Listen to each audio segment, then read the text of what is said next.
بسم اللہ الرحمن الرحیم۔ السلام علیکم۔ خوابوں والے چیپٹر کا اختتام حضرت یوسف علیہ السلام کے سورج، چاند اور ستاروں والے خواب کی تعبیر پورا ہونے کے ساتھ ہوا تھا، لیکن اس تعبیر کے پورا ہونے کے بعد کچھ ایسے واقعات پیش آئے کہ وہاں سے بالکل ایک نئے چیپٹر کا آغاز ہوتا ہے۔ ایسے واقعات جنہوں نے آنے والی دنیا پر اپنی بہت گہری چھاپ چھوڑی یا شاید ہمیشہ کے لیے اس دنیا کو بدل دیا۔ عبداللہ ابن مسعود رضی اللہ تعالیٰ عنہ سے ہمیں پتہ چلتا ہے کہ یعقوب علیہ السلام کے ساتھ اس وقت 63 لوگ کنعان سے مصر آ کر آباد ہوئے تھے، لیکن صرف 4 نسلوں میں ان لوگوں کی آبادی 6 لاکھ ہو گئی۔ کنعان سے مصر آ کر آباد ہوئے یہ سیٹلرز جب طاقتور ہو گئے تو انہوں نے بادشاہوں کے ساتھ لڑائیاں بھی کی اور کچھ کو مار بھگا کر مصر کی بادشاہت بھی لے لی اور مصر کی تاریخ میں ہکسوس کہلائے، یعنی کہ باہر سے آنے والے بادشاہ۔ لیکن ان لڑائیوں کے نتیجے میں مصر سے بھاگ جانے والی اصلی بادشاہوں نے وقفے سے اگلے 30 سال تک جدوجہد جاری رکھی۔ وہ لوگ مصر واپس لینے کے لیے کوششیں کرتے رہے اور بالآخر احموسے نامی ایک شخص نے انہیں کامیابی سے ہرا دیا اور مصر میں فرعونیت کی ایک بالکل نئی شکل متعارف ہوئی۔ وہ فرعون جو حضرت یوسف علیہ السلام کے زمانے کی طرح نرم دل نہیں تھے، بلکہ ایسے فرعون جو پہلے سے کہیں زیادہ ظالم، طاقتور اور غسیل بادشاہ تھے۔ اس دفعہ ان کے پاس گھوڑوں سے چلنے والی تیز گاڑیاں بھی تھیں جنہیں ہم رتھ کہتے ہیں، لیکن سب سے بڑھ کر ان کے اندر ہکسوس کے خلاف شدید غصہ تھا، اور یہی غصہ آگے چل کر کنعان سے آئے سیٹلر سے شدید نفرت کی صورت میں نکلا۔ وہی سیٹلرز کہ جنہیں آج ہم بنی اسرائیل کے نام سے بھی جانتے ہیں، اور یوں بنیاد پڑی ایک ازلی دشمنی کی، فرعونوں کی بنی اسرائیلیوں کے ساتھ ایک ازلی دشمنی، جسے انہوں نے بنی اسرائیل کو اپنا غلام بنا کر نکالا۔ بنی اسرائیل کے فرعون کے سامنے وہ بدترین غلامی جس سے نکالنے کے لیے پھر حضرت موسیٰ علیہ السلام کو بھیجا گیا۔ لیکن یہ فرعون آخر ہوتا کیا ہے؟ ہمارے پاکستان میں جب کسی کو ظالم، بے رحم اور بے دل ظاہر کرنا ہو تو ہم اسے فرعون کا ٹائٹل دیتے ہیں۔ انفیکٹ ایسا ہی تھا۔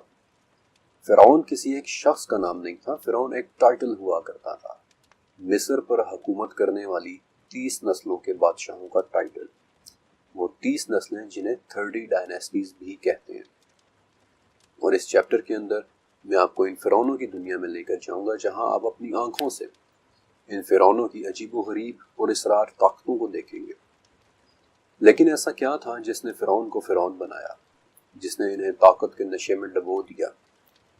اس کی سب سے پہلی لیڈ ملتی ہے سورہ زخرف کی 51 نمبر کی آیت میں، جہاں مصر کا ایک فرعون سرعام ایک اعلان کرتا ہے کہ کیا مصر کا ملک میرا نہیں ہے؟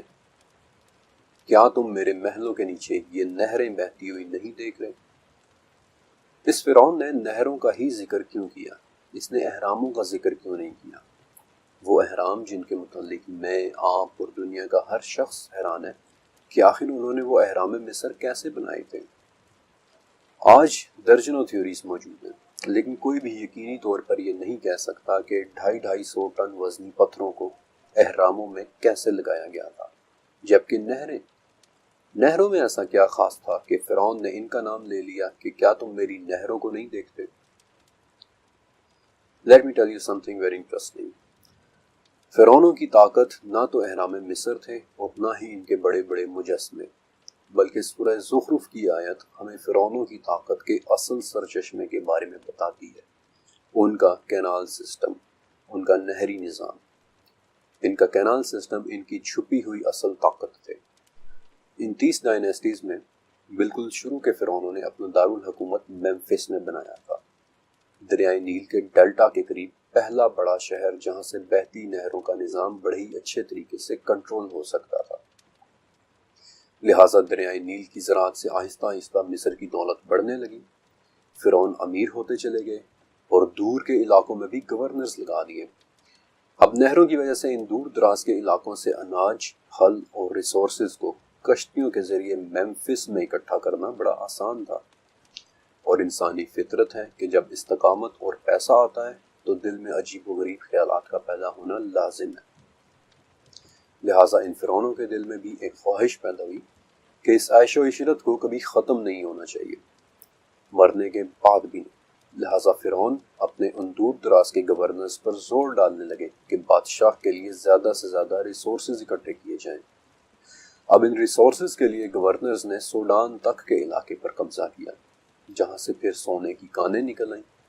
انفیکٹ اگر دنیا کے سب سے پرانے نقشے کی بات کریں تو وہ سوڈان ہی کی ان کانوں کا نقشہ تھا جسے ایجپشنز نے بنایا تھا۔ وہ سونا جسے پھر نہروں کے ذریعے فرعون تک پہنچایا جاتا، اور یوں شروع ہوئی نہروں کے ذریعے طاقت کے نشے میں ڈوبے ہوئے فرعونوں کی فرعونیت، جس میں وہ اپنی طاقت کا اعلان کرتا ہے، اور جو سورہ زخرف میں ہے کہ کیا مصر میرا نہیں ہے، کیا تم میری ان نہروں کو نہیں دیکھ رہے؟ ابن عباس رضی اللہ تعالیٰ عنہ کے مطابق انہی فرعونوں میں سے ایک فرعون نے خواب دیکھا کہ ایک آگ کنعان کی طرف سے مصر چلی آ رہی ہے، جس نے فرعون کے تمام لوگوں کے گھروں کو جلا دیا ہے، لیکن وہ سیٹلرز جو کنعان سے آ کر مصر میں آباد ہوئے ہیں، جنہیں ہم بنی اسرائیل کہتے ہیں، ان کے گھر سلامت رہے ہیں۔ اب فرعون ایک بادشاہ تھا اور بنی اسرائیل اس بادشاہ کے غلام، لہٰذا اس نے تمام کاہنوں، نجومیوں اور جادوگروں کو اکٹھا کیا اور ان سے پوچھا کہ میرے اس خواب کی کیا تعبیر ہے، اور ان سب نے جواب دیا کہ بنی اسرائیل میں ایک بچہ پیدا ہوگا اور اسی کے ہاتھوں اہل مصر کی ہلاکت ہوگی۔ اور یہ وہ وقت تھا جب اس فرعون نے ایک بڑا ہی سخت فیصلہ کیا۔ فرعون کے اس فیصلے کا ذکر قرآن پاک میں 4 جگہ پر ہے، سورہ بقرہ، سورہ اعراف، سورہ ابراہیم اور سورہ قصص، کہ ان کے بیٹوں کو قتل کر دو اور ان کی بیٹیوں کو زندہ چھوڑ دو۔ لیکن فرعون نے اس قدر سخت آرڈرز کیوں دیے؟ اگر آپ کو 9واں چیپٹر یاد ہے تو حضرت ابراہیم علیہ السلام کی پیدائش سے پہلے نمرود کے نجومیوں نے بھی ایک ایسی ہی پیشن گوئی کی تھی، اور اس نے بھی فوراً بچوں کو قتل کر دینے کے آرڈرز جاری کیے تھے۔ اور اس کی کیا وجہ تھی؟ 2 دریاؤں کے درمیان رہنے والوں کا ستاروں پر اندھا اعتقاد۔ لیکن مصر میں ایسا کیا تھا کہ جس پر مصریوں کا اندھا اعتقاد تھا؟ 1798 میں نپولین بوناپارٹ نے مصر کی طرف ایک مہم کی تھی۔ اس مہم میں نپولین کے ساتھ 160 سویلین اسکالرز، سائنسدان اور 2000 آرٹسٹس اور ٹیکنیشینز تھے۔ ان تمام لوگوں اور اس پورے ایکسپیڈیشن کی مدد سے 10 سال بعد ایک کتاب لکھی گئی تھی۔ انفیکٹ یہ کتاب 38 جلدوں پر لکھی گئی تھی، جس کا نام ڈسکرپشن ڈیلا جپٹے تھا، یعنی کہ مصر کا تاکو۔ 38 جلدوں کی اس کتاب کے اندر نپولین کے اسکالرز نے مصر کے متعلق جو کچھ بھی سیکھا، اس کے سائنسدانوں نے جو کچھ بھی دریافت کیا، ڈسکور کیا، اور اس کے آرٹسٹس نے جو کچھ بھی تصور کیا، امیجن کیا، وہ سب اس کتاب میں موجود ہے۔ اس کتاب کے اندر ایسی ایسی تصاویر بنی ہے کہ انسان قدیم مصر میں کھو جاتا ہے۔ اس کتاب کے ذریعے مجھے مصر کے فرعین کی سوچ، بنی اسرائیل کے حالات اور مصریوں کی ایک ایسی عجیب و غریب مہارت کے متعلق جاننے کا موقع ملا جن میں سے بہت سی باتوں پر آپ شاید یقین بھی نہ کریں۔ نپولین کی اس کتاب میں قدیم مصریوں کے کچھ عقائد دیکھ کر تو پتہ چلتا ہے کہ کسی زمانے میں ان تک آسمانی مذہب تو پہنچا تھا۔ مثلا ان کا ماننا تھا کہ آسمان ایک علیحدہ شے ہے۔ مثلا ان کا ماننا تھا کہ مرنے کے بعد انسان ایک جگہ چلا جاتا ہے جسے نوات کہتے ہیں، یعنی کہ برزخ کا کانسیپٹ۔ مثلا وہ یہ بھی مانتے تھے کہ کوئی ایسی چیز ہے جو موت کے وقت جسم کو چھوڑ دیتی ہے، جسے وہ کاہ کہتے تھے، یعنی کہ روح کا کانسیپٹ۔ پھر ان کے ہاں تخلیق کے حوالے سے بھی یہ کانسیپٹ تھا کہ پہلے پانی تھا، پھر اس پانی میں سے زمین نکلی، پھر اس میں سے سورج اور باقی ستارے بنے، یعنی تخلیق کا وہی کانسیپٹ جو آج آپ کو بہت سے مذاہب میں نظر آتا ہے۔ لیکن قدیم مصریوں کے اندر مذہب سے زیادہ ایک اور چیز کی جھلک بھی نظر آتی ہے۔ میں حضرت موسیٰ علیہ السلام کے فرعون کے ساتھ روبرو ہونے اور ان دونوں کی مختلف مواقع پر گفتگو کو آپ کے سامنے رکھ رہا ہوں، اور میں چاہتا ہوں کہ آپ ان تمام آیات میں ہر دفعہ فرعون کے ایک خاص ری ایکشن پر غور کریں۔ پہلا موقع، جب اللہ تعالیٰ نے حضرت موسیٰ علیہ السلام کو فرعون کی طرف اللہ کا پیغام لے کر جانے کا کہا۔ سورہ اعراف۔ فرعون نے کہا کہ اگر آپ سچے ہیں تو کوئی معجزہ دکھائیں۔ سو موسیٰ علیہ السلام نے اپنا عصا ڈال دیا اور اچانک وہ ایک واضح اژدہا بن گیا، اور اپنا ہاتھ باہر نکالا تو ان کا ہاتھ سب دیکھنے والوں کے سامنے چمکنے لگ گیا۔ فرعون کے سرداروں نے کہا کہ یہ تو کوئی بہت ہی ماہر جادوگر ہے۔ دوسرا موقع، سورہ اسراء۔ ہم نے موسیٰ کو صاف صاف 9 معجزات دیے، سو آپ خود بنی اسرائیل سے پوچھ لیں کہ جب وہ ان کے پاس پہنچے تو فرعون بولا کہ اے موسیٰ، میرے خیال میں تو آپ پر جادو کر دیا گیا ہے۔ تیسرا موقع سورہ زخرف۔ جب موسیٰ ہماری نشانیاں لے کر ان کے پاس آئے تو وہ بے ساختہ ان پر ہنسنے لگے، اور ہم انہیں جو بھی نشانی دکھاتے تو وہ پہلی سے بڑی چڑھی ہوئی ہوتی، اور ہم نے انہیں عذاب میں بھی پکڑا تاکہ وہ باز آئیں، اور انہوں نے کہا کہ اے جادوگر، ہمارے لیے اپنے رب سے اس چیز کی دعا کر جس کا وہ تجھ سے وعدہ کرتا ہے۔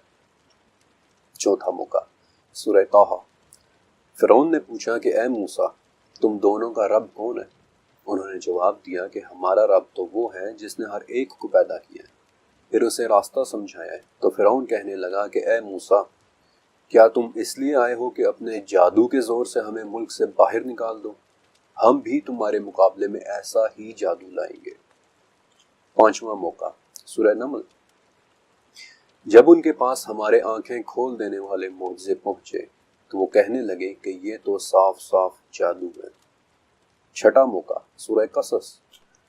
جب موسیٰ ہمارے دیے ہوئے معجزات لے کر ان کے پاس پہنچے تو وہ کہنے لگے کہ یہ تو صرف ان کا خود سے بنایا ہوا جادو ہے۔ ساتواں موقع سورہ غافر۔ اور ہم نے موسیٰ کو اپنی آیات اور واضح دلائل کے ساتھ فرعون، حامان اور قارون کی طرف بھیجا تو ان سب نے کہا کہ یہ جادوگر اور جھوٹا ہے۔ آٹھواں موقع سورہ ذاریات۔ موسیٰ کے قصے میں بھی ہماری طرف سے تنبیہ ہے کہ ہم نے انہیں فرعون کی طرف واضح نشانیاں دے کر بھیجا، سو اس نے اپنی قوت کی وجہ سے منہ موڑا اور کہنے لگا کہ یہ تو جادوگر ہے یا پھر مجنون۔ نواں موقع سورہ اعراف۔ فرعون کے سرداروں نے کہا کہ آپ شہروں میں اپنے ہرکارے بھیجیں کہ وہ سب ماہر جادوگروں کو آپ کے سامنے لائیں۔ جب وہ جادوگر فرعون کے سامنے حاضر ہوئے تو کہنے لگے کہ اگر ہم اپنے جادو میں جیت گئے تو کیا ہمیں کوئی بڑا انعام ملے گا؟ اب آپ کچھ نوٹس کر رہے ہیں کہ جب جب موسیٰ فرعون کے سامنے کوئی دلیل یا کوئی نشانی یا کوئی بات پیش کرتے تو اس کا ان سب کا آگے سے ایک ہی جواب ہوتا تھا، یہ جادو ہے، آپ جادوگر ہیں، میں بھی اس کے مقابلے میں جادو لاؤں گا، یہ جادو کے سوا اور کچھ بھی نہیں۔ یہی جواب حامان اور قارون کا بھی ہوتا، یہی جواب اور مشورہ فرعون کے سرداروں کا ہوتا کہ یہ بہت بڑا جادوگر ہے، آپ اپنے جادوگروں کو بلوائیں۔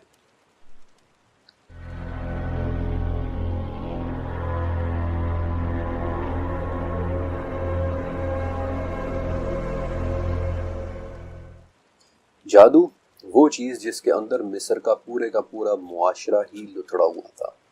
وہ لوگ جادو کو اپنی زندگی میں اس قدر انکارپوریٹ کر چکے تھے کہ فرعون نے خواب دیکھا تو سیدھا اپنے نجومیوں اور کاہنوں کو بلا لیا۔ موسیٰ علیہ السلام سامنے آئے تو ہر مرتبہ یہی کہہ دیا کہ یہ کوئی بہت ہی ماہر جادوگر ہے، اور اس چیپٹر کے اندر میں آپ کو ان قدیم مصریوں کی جادو کے متعلق کچھ ایکسپرٹیز کے بارے میں بتاؤں گا کہ وہ خود اپنے جادو میں کس حد تک آگے تھے۔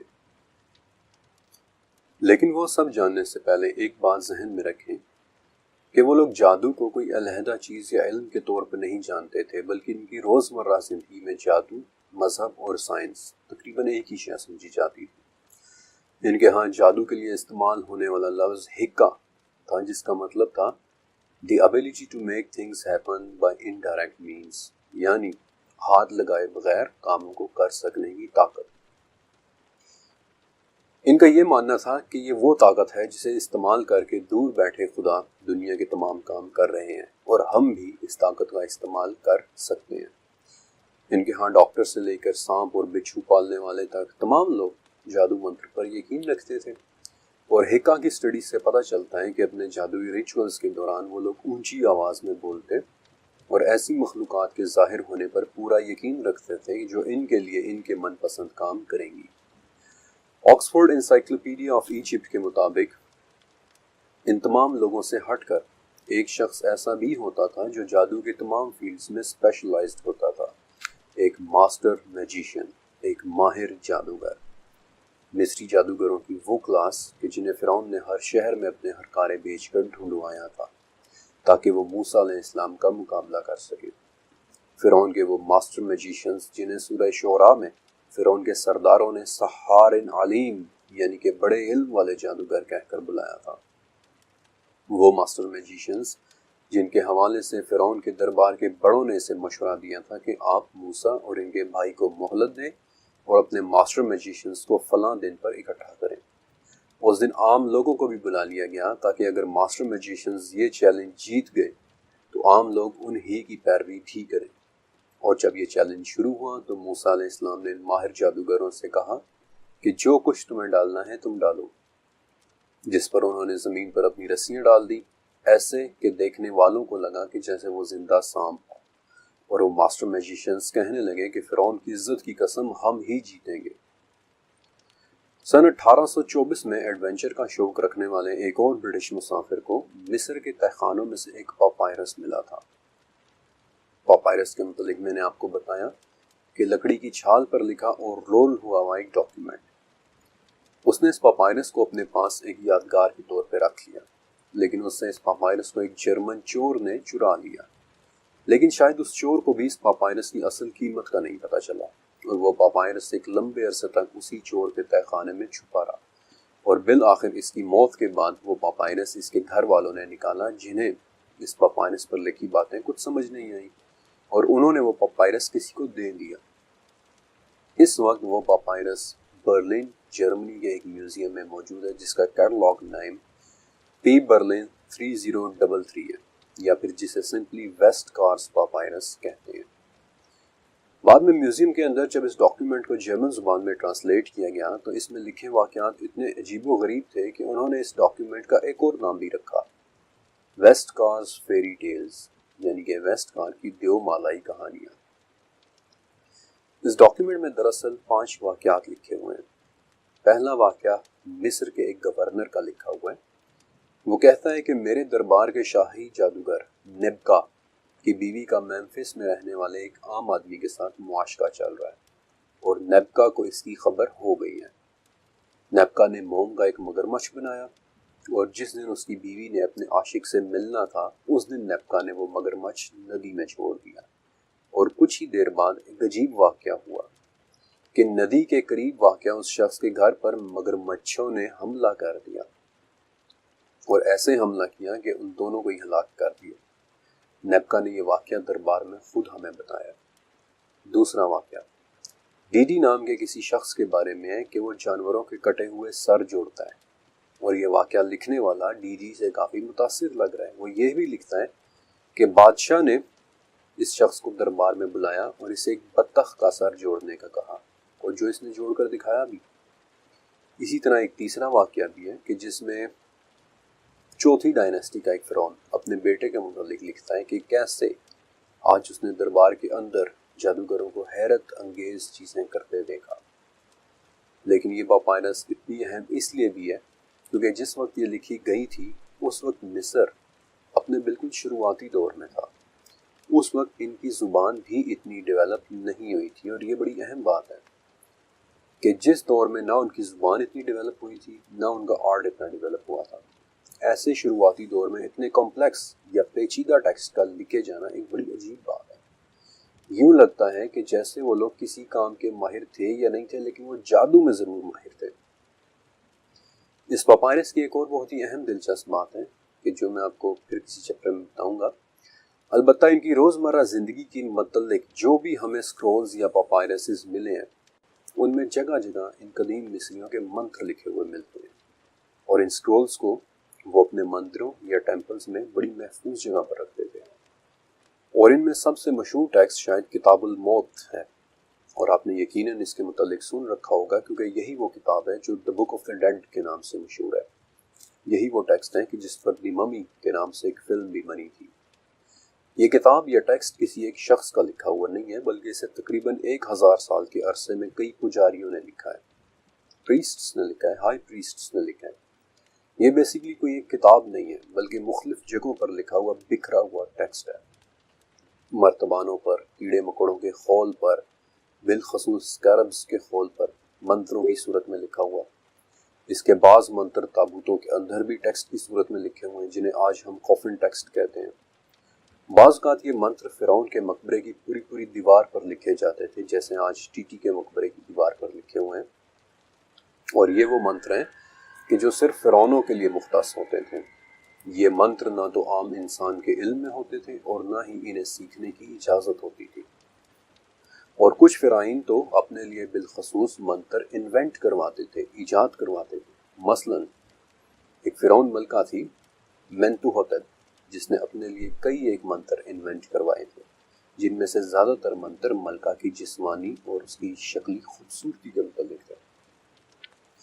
اس بک آف دی ڈیڈ کے زیادہ تر منتر رو کے لفظ سے شروع ہوتے ہیں، جس کا بیسکلی مصری زبان میں مطلب ہوتا تھا آہستہ سے منہ کھولنا، خاموشی سے کچھ بولنا، آہستگی سے کہی ہوئی کوئی بات، سرگوشی، جس سے پتہ چلتا ہے کہ ان کے منتر پڑھنے کا انداز کسی سرگوشی جیسی صورت میں ہوتا تھا۔ آج سے 3500 سال پہلے کے مصر میں، یعنی کہ حضرت موسیٰ علیہ السلام سے تقریباً 100 سال پہلے، ایک پاپائرس لکھی گئی تھی جسے آج ایبرس پاپائرس کہتے ہیں۔ میں آپ کو اس پاپائرس کے متعلق بالخصوص بتانا چاہتا تھا تاکہ آپ دیکھ سکیں کہ موسیٰ علیہ السلام کے زمانے تک ان قدیم مصریوں کا جادو کس حد تک ڈیولپ ہو چکا تھا۔ ایبرس پاپائرس 60 فٹ لمبی ایک پاپائرس ہے اور اس میں 700 جادوئی منتر لکھے ہوئے ہیں۔ لیکن عجیب بات یہ ہے کہ اسی پاپائرس میں ان کی میڈیکل سکلز کے بارے میں بھی بڑی تفصیل سے لکھا ہوا ہے۔ آپ کو یاد ہے میں نے بتایا تھا کہ وہ لوگ جادو اور ریل سائنس میں کوئی فرق نہیں کرتے تھے۔ ایبرس پاپائرس اس کی سب سے بڑی مثال ہے۔ یوں سمجھ نہیں آتا کہ یہ میڈیکل کی کتاب میں لکھے ہوئے منتر ہیں یا منتروں کی کتاب میں لکھی ہوئی میڈیکل سائنس ہے۔ انفیکٹ یہ بالکل ایسا ہی ہے کہ جیسے آج انسائکلوپیڈیا بریٹانیکا میں آپ جھاڑ پھونک کے طریقے لکھے ہوئے پڑھ رہے ہوں۔ بہرحال اس پاپائرس کے 700 منتروں میں سے اب تک 192 منتر ٹرانسلیٹ کیے جا چکے ہیں۔ نمبر 26 سے نمبر 30 تک کے منتر دل کے متعلق ہیں، کیونکہ دل کے متعلق یہ قدیم مصری بہت حساس تھے۔ ان کا ماننا تھا کہ دل ہی سوچ اور یادداشت کا منبع ہے، اور دل کے متعلق انہوں نے کافی منتر لکھے ہیں۔ مثلاً 125 نمبر کا منتر کسی کے دل کو اچھا یا برا کرنے کے بارے میں، دل کو خوش کرنے کے لیے 105 نمبر کا منتر ہے، بلکہ ان کے ہاں لو سپیلز یعنی محبت سے متعلق منتروں کی پوری ایک ژانر تھی۔ مثلاً کسی کے دل میں اپنی محبت جگانا یا ماند پڑ چکی ہوئی محبت کو ریوائیو کرنا۔ البتہ منتر 79 بہت ہی عجیب و غریب، جو جسم اور روح کو علیحدہ کرنے اور پھر دوبارہ جوڑنے کی بات کرتا ہے۔ حتیٰ کہ اپنے سائے کی حفاظت تک کے لیے بھی اس پاپائرس کے اندر منتر موجود ہیں۔ مثلا منتر نمبر 91، نمبر 92 اور نمبر 188۔ لیکن اب وہ لوگ کس چیز کو سایہ کہتے تھے؟ میرا نہیں خیال کہ وہ سورج کی روشنی سے پڑنے والے سائے کی بات کر رہے تھے، بلکہ میرے خیال میں وہ قرین یا ہمسات جیسی کسی اینٹی، جیسے کسی شے کو اپنا سایہ کہہ کر ریفر کرتے تھے، لیکن یہ میرا اپنا خیال ہے۔ بہرحال اس پاپائرس کو دیکھ کر یوں لگتا ہے کہ جیسے جادوئی منتر ان کے لیے ایسے تھے جیسے روزمرہ کی زندگی کی دعائیں ہوں۔ ذاتی طور پر مجھے جو منتر سب سے عجیب و غریب لگا وہ پاپائرس آف آنی کا 17 نمبر کا منتر ہے۔ یہ وہ منتر ہے جس کے عمل کی تصویر بھی اس پاپائرس میں بنی ہوئی ہے، ایسی تصویر جس میں ایک ریچول یا ایک طریقہ کار دکھایا گیا ہے کہ کیسے پانی کو ایک میڈیم کے طور پر استعمال کرتے ہوئے ایک غیر انسانی ریلم میں ایک دروازہ کھولا جا سکتا ہے، جس کے کھلنے کے بعد تابوت میں لیٹا شخص اٹھ بیٹھے گا۔ آپ کو یاد ہے میں نے بتایا تھا کہ قدیم مصری اس بات کا مکمل یقین رکھتے تھے کہ ان کے جادو کے دوران مختلف مخلوقات ظاہر ہوتی ہیں۔ یوں لگ رہا ہے کہ اس منتر 17 کے دوران تابوت میں وہ کسی ایسی ہی مخلوق کے ظہور کی بات کر رہے ہیں، اور مجھے ان کے ہاں ان مخلوقات کے کچھ نام بھی ملے ہیں جو بڑے عجیب و غریب ہیں۔ مثلاً وہ کہ جو سانپوں میں رہتا ہے، وہ کہ جو خون میں ناچتا ہے، ہاتھ پکڑنے والا، بند آنکھوں والا وغیرہ۔ لیکن ایک دلچسپ بات یہ ہے کہ ان مصری ناموں کا کچھ اثر اور ذکر مجھے 2500 سال پرانے یونان میں بھی ملا۔ مثلاً افلاطون نے کتاب لکھی تھی آنزلم فائرباخ، جس میں وہ لکھتا ہے کہ یہ غیر انسانی قوتیں مصر کی جادوئی پریکٹسز میں ان کی مدد کرتی تھی، اور اس کتاب کا جو جرمن ترجمہ میرے پاس موجود ہے، اس میں افلاطون نے انہیں ایک بڑا ہی عجیب نام دیا ہے، بڑا ہی خاص نام دیا ہے، گرینز گیگنر، یعنی کہ بارڈر کراسرز۔ عام الفاظ میں وہ جو کسی اور عالم سے انسانی عالم میں داخل ہوتے ہیں۔ کئی مصری شہروں کی کھدائی کے دوران وہاں سے موم یا سیسے کی ایسی ٹیبلٹس بھی ملی ہیں جن پر جادوئی منتر لکھے ہوئے تھے، اور انہیں ٹرانسلیٹ کرنے پر پتہ چلتا ہے کہ وہ منتر دو قسم کے تھے۔ ایک وہ کہ جو کسی غیر انسانی مخلوقات کو بلا سکتے ہیں، اور دوسرے وہ جو ان مخلوقات کے آنے پر ان سے حفاظت کر سکتے ہیں۔ ٹرانسلیشن کے حوالے سے دی بک آف دی ڈیڈ اور ان سکرولز کے بڑے حصے کو 1824 میں کارل ریچرڈ لیپسیس نے ٹرانسلیٹ کیا تھا۔ وہ زبانوں کا ایک ماہر، ایک آرکیولوجسٹ اور ان قدیم مصری علوم کا ماہر شخص تھا۔ وہ ان سکرولز اور پاپائرسز سے اس قدر آبسیسڈ تھا کہ آج ٹرانسلیٹ ہو چکے ان 192 منتروں میں سے 165 منتر صرف کارل ریچرڈ ہی نے ٹرانسلیٹ کیا تھے۔ مصریوں کے جادوئی لٹریچر کے اندر ہی ان کی ٹاپ کی میڈیکل سائنس بھی لکھی ہوئی ہے۔ مثلا ایبرس پاپائرس کے اندر دل کو خون کی سپلائی کرنے کا ذریعہ ڈکلیئر کیا گیا ہے، جو کہ سچ ہے۔ اس پاپائرس میں خون کی رگوں کے ذریعے پورے جسم میں پھیلنے اور گردوں کے فنکشنز تک پر بات کی گئی ہے۔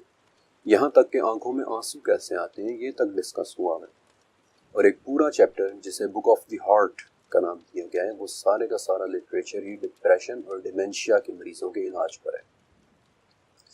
میں نے آپ کو بتایا تھا کہ جادو ان کی زندگی میں اس قدر انکارپوریٹ ہو چکا تھا کہ وہ لوگ جادو اور ریئل سائنس کے درمیان فرق کرنا نہیں جانتے تھے، اور سمجھ نہیں آتی کہ یہ سکرولز منتروں کے سکرولز ہیں کہ جن میں ان کی ٹاپ کی میڈیکل سائنس لکھی ہوئی ہے، یا یہ ان کی میڈیکل سائنس کے سکرولز ہیں جن میں ان کے ٹاپ کے منتر لکھے ہوئے ہیں۔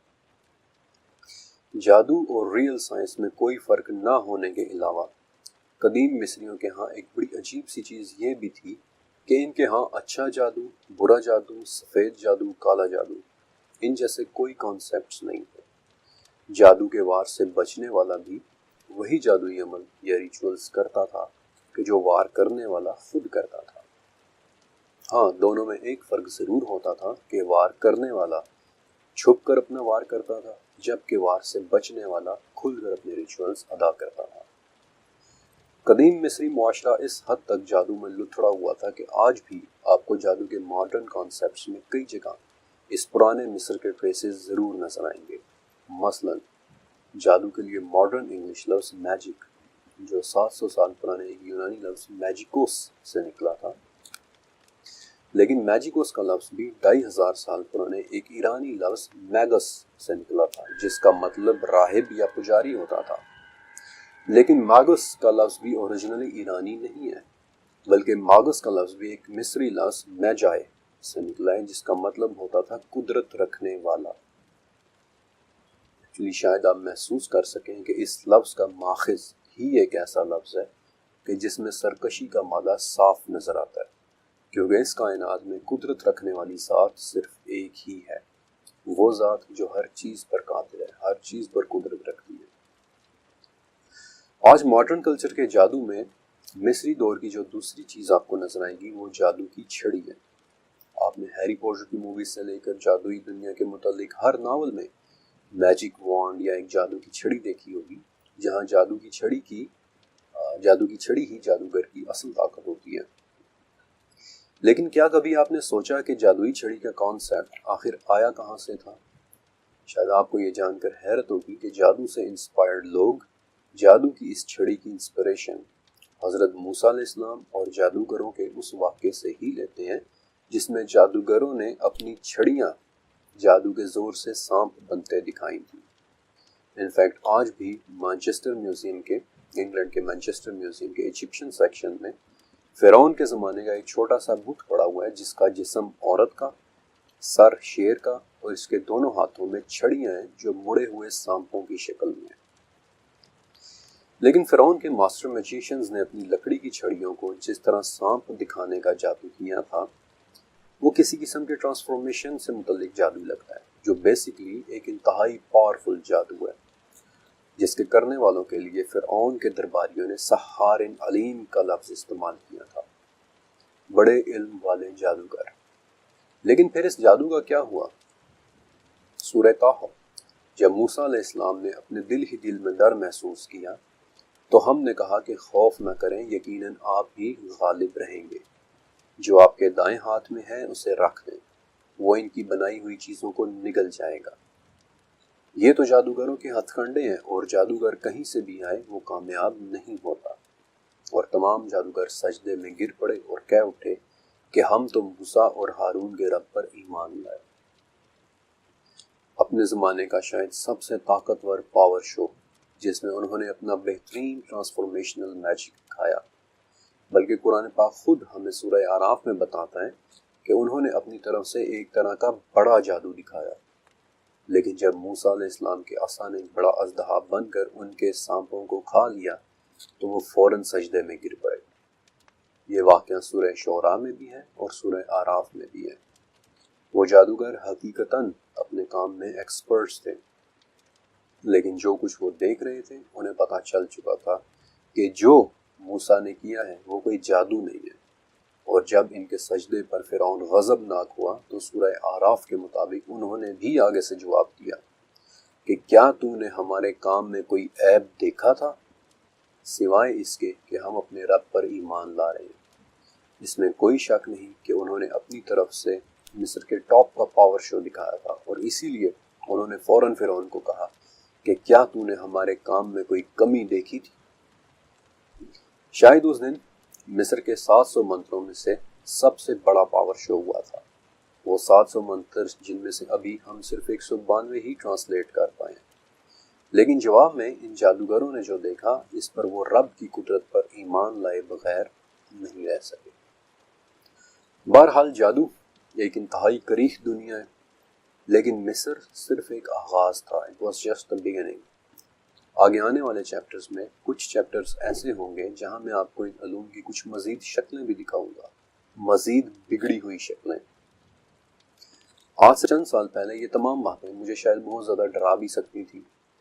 ان پاپائرس کو پڑھتے، ان پر ریسرچ کرتے، let me tell you the truth, میں نے چند بہت ہی عجیب و واقعات بھی ایکسپیرینس کیے تھے، لیکن سچ کہوں تو قرآن پر ریسرچ نے میری زندگی میں ایک واضح بدلاؤ پیدا کیا کہ میرے دل سے سوائے اللہ کے تمام چیزوں کے ڈر کو نکال دیا، اور مجھے سورہ انعام کی وہ آیت اپنے دل میں لکھی ہوئی محسوس ہوتی ہے کہ اگر اللہ تجھے کوئی تکلیف پہنچائے تو سوائے اللہ کے اسے کوئی دور نہیں کر سکتا، اور اگر اللہ تجھے کوئی نفع پہنچائے تو وہ ہر چیز کے کر دینے پر قادر ہے۔